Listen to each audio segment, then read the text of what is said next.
Hi, my name is Emma. I'm 71 years old. And I've spent most of my life teaching second graders how to read and spell words like balloon and grandmother. I retired a few years ago and now live alone in a small, two-story house in Burlington, Vermont. A house filled with photos, old cookbooks, and the scent of lemon polish I've used since 1973. My husband Henry passed away 6 years ago. He was the quiet type, the kind of man who fixed things before you realized they were broken. When he died, something in the house fell silent, like a radio turned down just one notch too far. The house didn't feel empty. Exactly, but it didn't feel whole either. I've got 3 grown kids, Brian, Megan, and Dylan. All of them live within a few hours' drive, though I see them less and less. Everyone's busy. That's what they always say. But today was different. Today was special. It was Lucas's birthday, my grandson. Brian's boy turning 13. A teenager now. The party was at Brian's house in White Plains, New York. It had been months since we were all together under one roof. And honestly, I was nervous. Nervous in a way I hadn't felt since my first day of teaching. I spent the morning carefully wrapping a telescope kit I bought for Lucas. He's always been into space, planets, and everything NASA. I thought he'd love it. I also spent an unreasonable amount of time choosing my outfit, ended up with a soft blue sweater. The one Henry used to say brought out my eyes. And some black slacks. Simple. Comfortable. Not too grandmotherly. I hoped. I drove myself down in my old 2005 Toyota Camry, humming along to a jazz station Henry used to love. As I pulled into Brian's neighborhood, I noticed the rows of shiny SUVs, Teslas, and luxury crossovers parked along the curb. Mine looked like an antique. I smiled anyway. Brian's house was one of those modern, magazine-perfect kinds. White stone facade, black trimmed windows. The kind of lawn that looks hand-combed. I took a deep breath, smoothed my hair in the rearview mirror, and stepped out, holding the gift like it was something sacred. The front door flew open. "Grandma's here," someone shouted. Lucas appeared on the porch, lanky and all legs, freckles across his nose, and a hesitant smile. He hugged me, but it felt more like a formal handshake, with arms obligatory. "Sweet. But distant. Happy birthday, dear," I said, handing him the gift. "Don't open it yet. Let it be a surprise." Inside, Brian greeted me with his usual tight-lipped smile. "You're a little late, Mom," he said, checking his Apple Watch. We were just about to start cake. There was traffic. I lied. Truth was, I spent too long second-guessing my outfit. Brian's wife, Carla, drifted over, pristine as always, smooth hair, perfect nails, expression unreadable. "Emma, so good to see you," she said, not quite meeting my eyes. "I hope you didn't bring cake. We ordered a gluten-free, low-sugar one. Kids eat enough junk. No cake. Just a gift for Lucas." "Oh," she said. "Lovely." She didn't offer a hug. She never did. And just like that, I felt it again, that small, sharp reminder that I was a visitor in a house once built from my own branches, a guest in my own family's tree. But I smiled, because that's what grandmothers do. We smile, even when we feel like we're fading into the wallpaper. Carla led me through the hallway like I was a guest on a home tour, pointing out the new light fixture, the updated flooring. I nodded politely. even though the house had always felt like a showroom more than a home. In the living room, Megan was already perched on a white boucle armchair, swirling a glass of rosé and gesturing dramatically with her free hand. "Mom," she called out when she saw me. She got up and gave me one of her signature dramatic hugs, enveloping me in a cloud of patchouli and lavender. "You look tired," she said, pulling back and tilting her head. "You really need to let me take you shopping. That cardigan too soft. Too invisible." I smiled tightly. Megan's always meant well. Her style is loud, messy, passionate ceramic earrings, the size of cookies, flowing scarves in July, and opinions that always arrive before her mouth does. She sells her pottery online, though she rarely breaks even. She lives in a studio above a bookstore in Beacon, New York. Rent-controlled. Thank God. I'm fine. Sweetheart. Just a long drive, I said. You should rest more, she said, pulling a chair out for me as if I were 91 instead of 71. Across the room, I spotted Dylan and Rachel, standing side by side like decorative bookends. Dylan gave me a warm smile and a soft hug. Rachel waved, didn't even move from her spot. "Hi, Emma," she said with her signature clipped tone. Like we were at a PTA meeting. She never called me Mom or even Mrs. Halberg. Just Emma. Always Emma. "How are Tanner and Paisley?" I asked, brightening up. "Tanner's great," Dylan said. "Won her school's math competition." "And Paisley," I pressed. Rachel sighed, struggling in English. "Her teacher says she's not applying herself. We've hired a tutor." I smiled. "I could help her. If you'd like." "I used to teach." Rachel cut me off. "It's okay. Teaching methods are different now. Emma, we've got it covered." I sat there. A polite smile stretched across my face like tissue paper. The kind of smile you wear when you're being told you're no longer useful. Or worse. Outdated. Something was off. The air in the room felt dense, not with celebration, but with subtext. Everyone was talking, but no one was saying anything real. Brian hovered near the kitchen, checking his phone constantly. Megan kept fidgeting with her chunky necklace. Dylan looked like he wanted to crawl into the rug. Rachel's eyes darted toward the hallway like she was waiting for a cue. Then Carla approached me with a plate of appetizers, perfectly arranged like something from a cooking show. "I hope you're enjoying yourself," she said with a practiced smile. "And I hope you didn't bring any desserts. We've got everything handled." "I just brought a gift for Lucas," I said. "But I'm happy to help in the kitchen if you need." "No?" "No," she interrupted quickly. "Everything's under control." I nodded and wandered over to the couch where Lucas sat, quietly opening the corner of his gift. His eyes lit up when he saw the telescope kit. "Wow! Grandma, this is so cool!" His excitement lifted something in me just for a moment. But before I could sit and talk to him, Brian appeared again, this time with Carla by his side. "Lucas, put the gift away," Brian said. "We're about to cut the cake." "But Dad..." I said now." Lucas lowered his head and gently closed the box. I put a hand on his shoulder, but Brian's voice cut through the room like glass. "Mom, please don't undermine me in front of my son." And just like that, the warmth in the room flickered out again. Megan approached me not long after the cake was cut.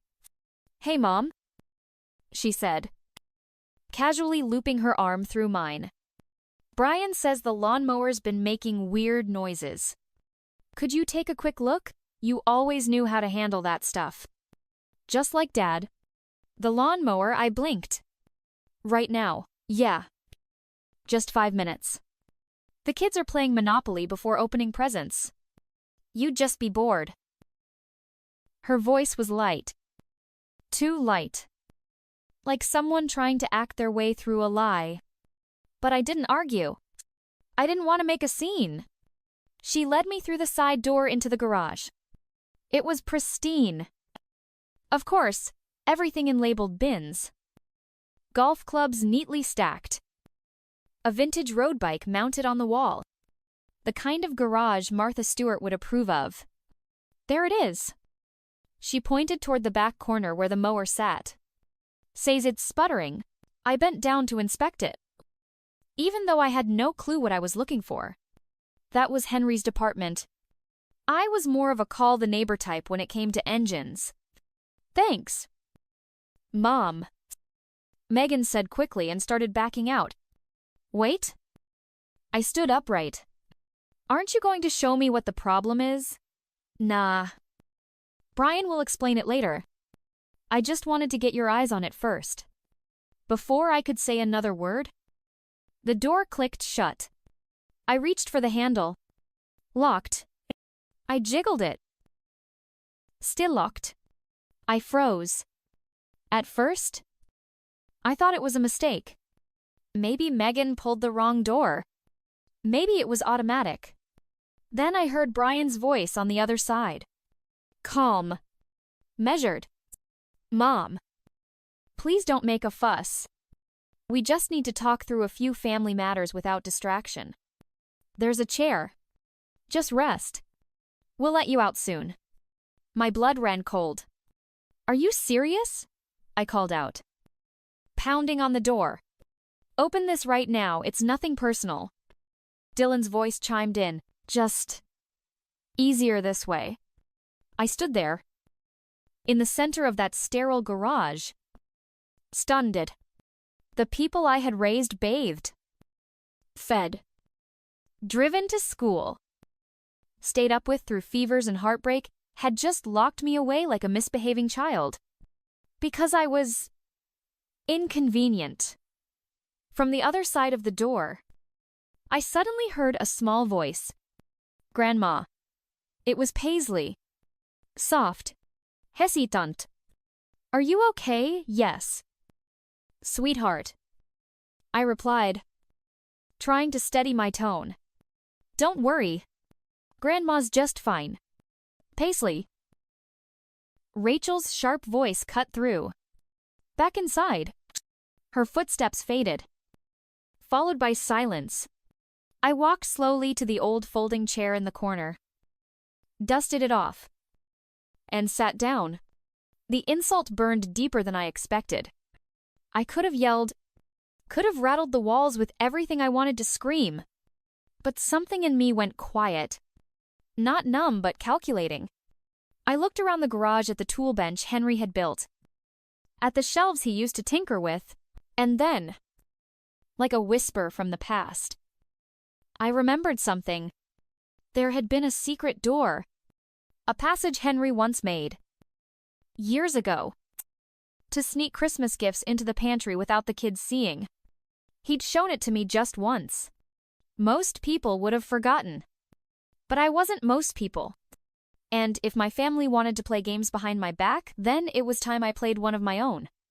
It had been years since I thought about that hidden passage so long. I almost wondered if I'd imagined it. But as I sat there in the dim glow of a garage bulb, surrounded by plastic storage bins and the faint smell of motor oil, the memory came back like a beam of light through fog. Christmas miracles need magic, Henry used to say. And magic needs secret doors.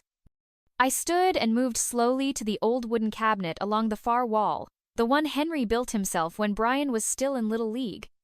It was heavier now, but I managed to shift it aside with a quiet grunt. And there it was, a narrow, gray-painted door so well blended into the wall. You'd never notice unless you were looking for it. My heart raced. I half expected it to be sealed shut by time or paint. But the latch gave way with a gentle tug. Henry always did take care of the details. I stepped into the passage and crouched low, It was dusty, tight, and smelled faintly of cedar and age. But it was still intact. Still ours. I crawled forward, careful not to bump the walls. Every joint in my body reminding me that I wasn't 40 anymore. At the other end was another door, this one leading to the pantry, just off the kitchen. I held my breath and pressed my ear against it. Voices. They were in the kitchen.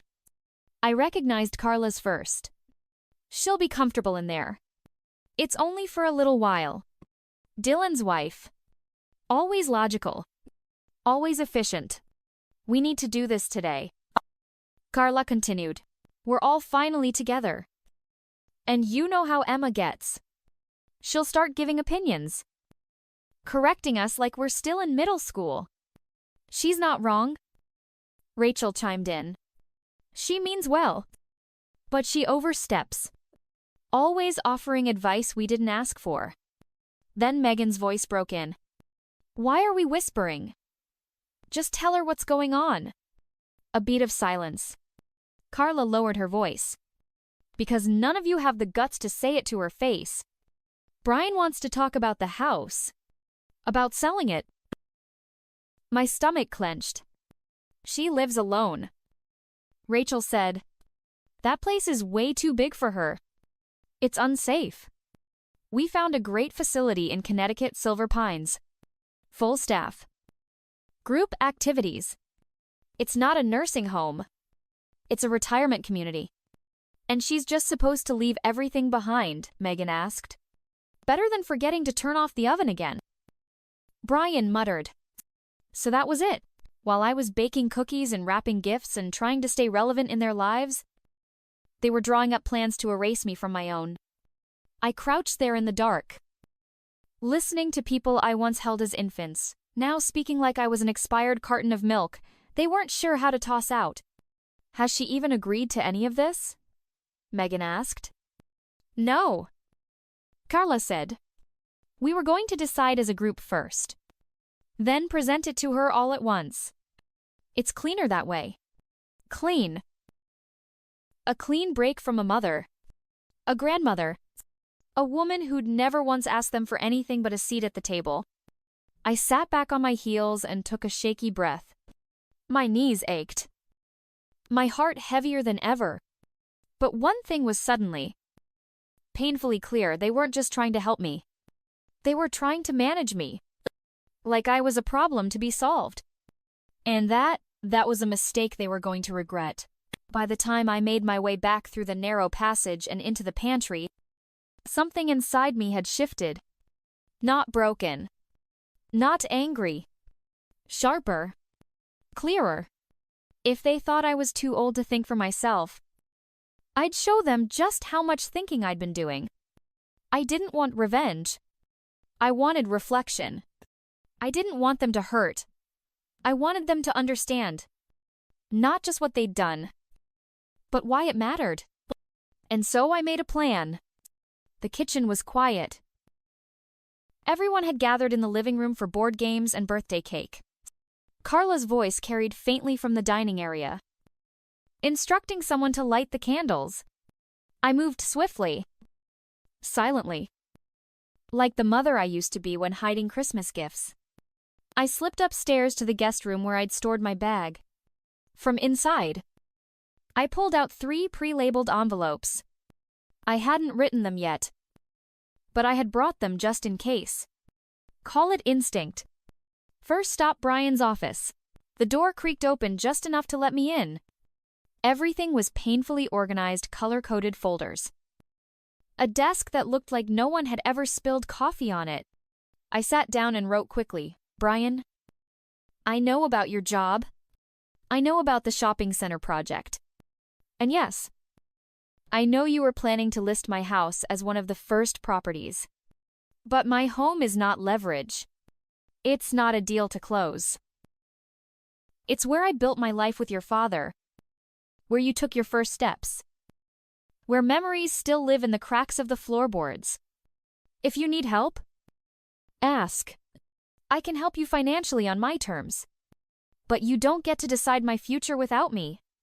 Mom, I tucked the note alongside a printed copy of my savings account summary and placed it right in the center of his desk. Next, Megan's room. She was staying in the guest bedroom upstairs, predictably messy. Her duffel bag was half-zipped. Ceramic glaze-stained jeans peeking out. On the nightstand sat her leather notebook. I knew that notebook. She took it everywhere.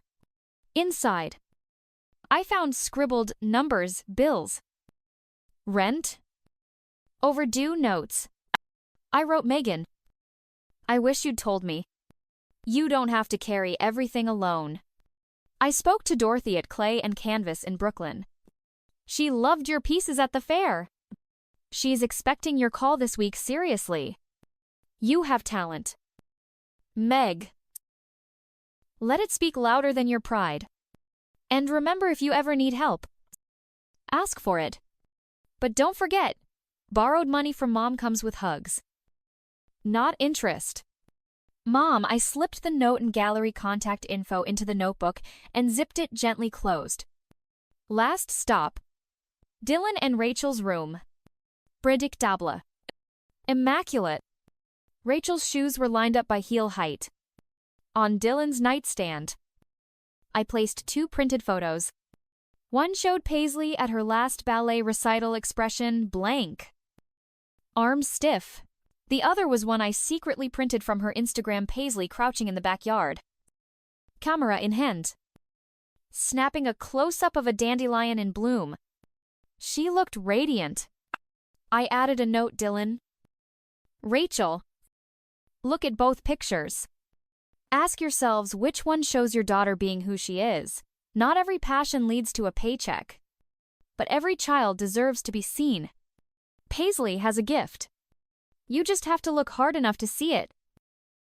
Emma took a deep breath, placed the note gently beside the photos, and stepped back.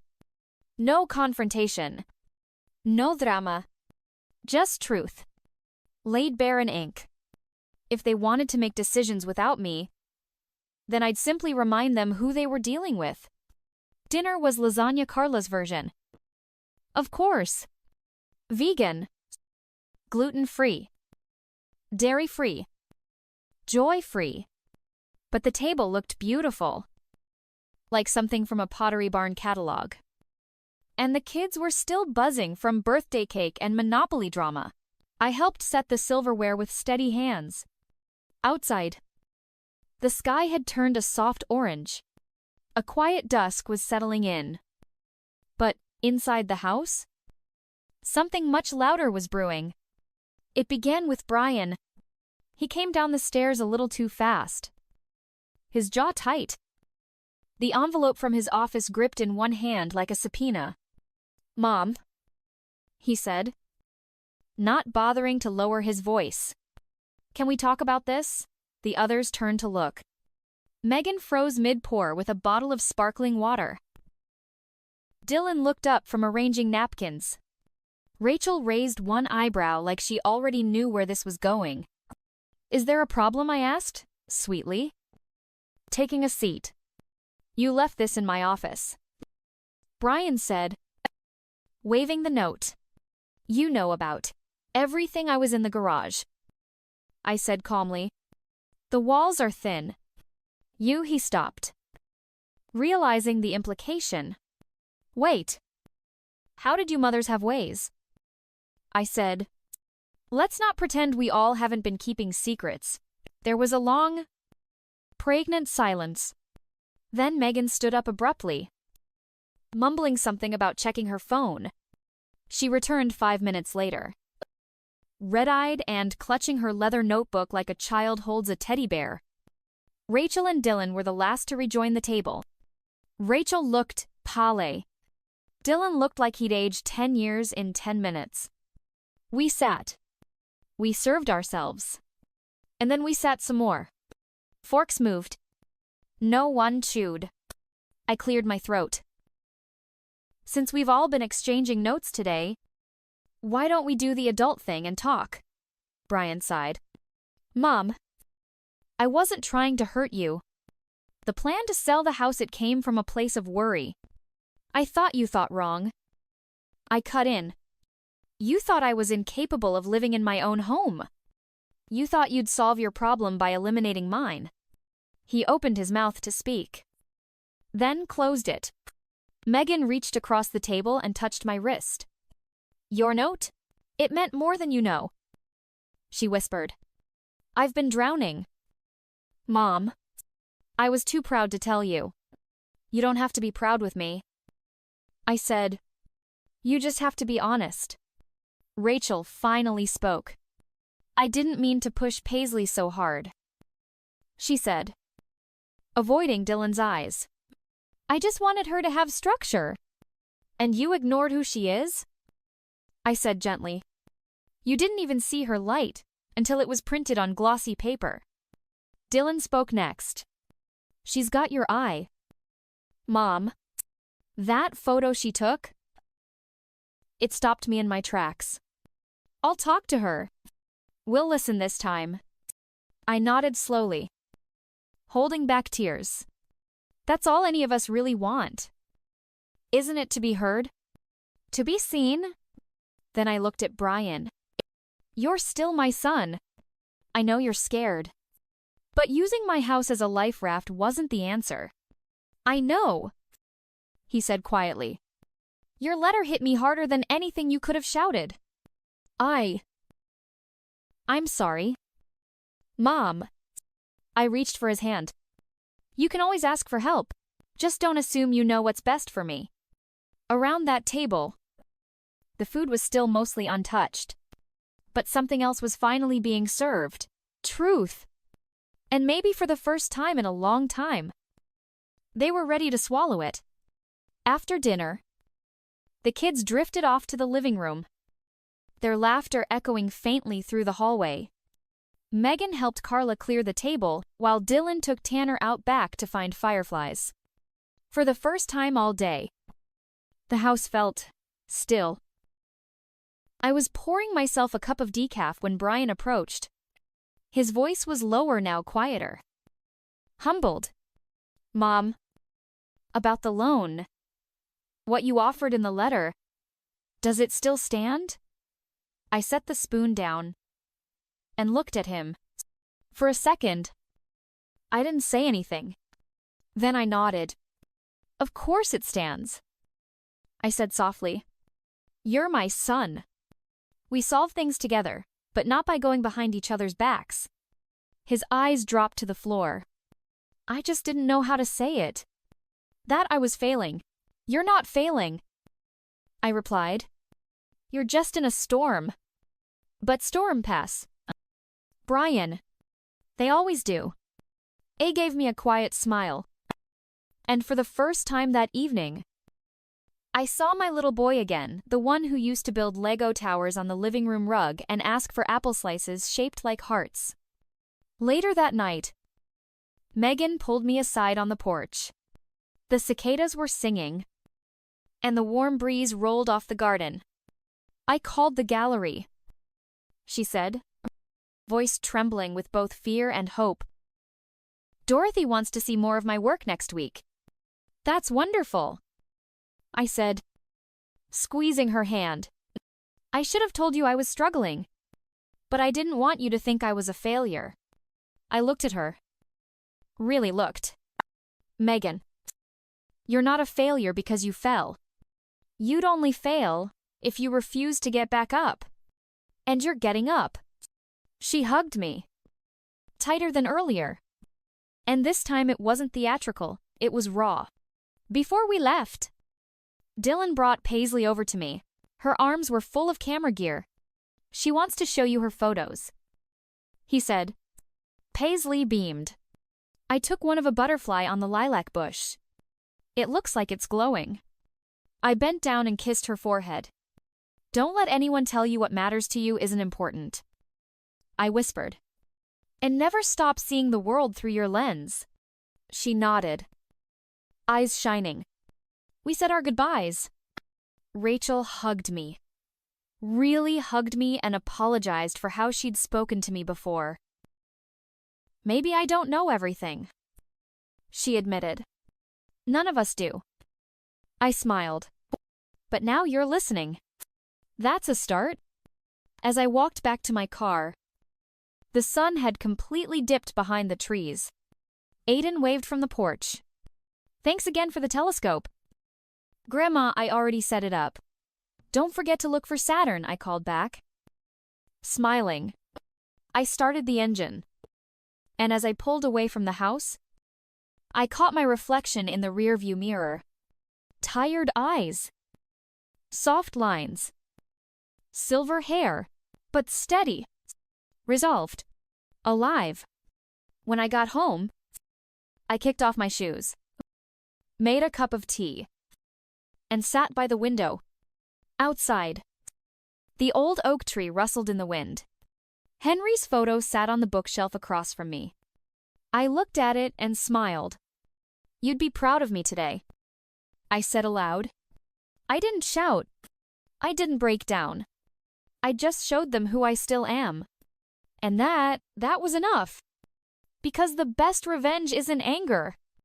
It isn't silence. It's being seen finally. Truly seen for everything you still are. Even at 71. Even when they think you're fading. Even when you've still got so much more to give.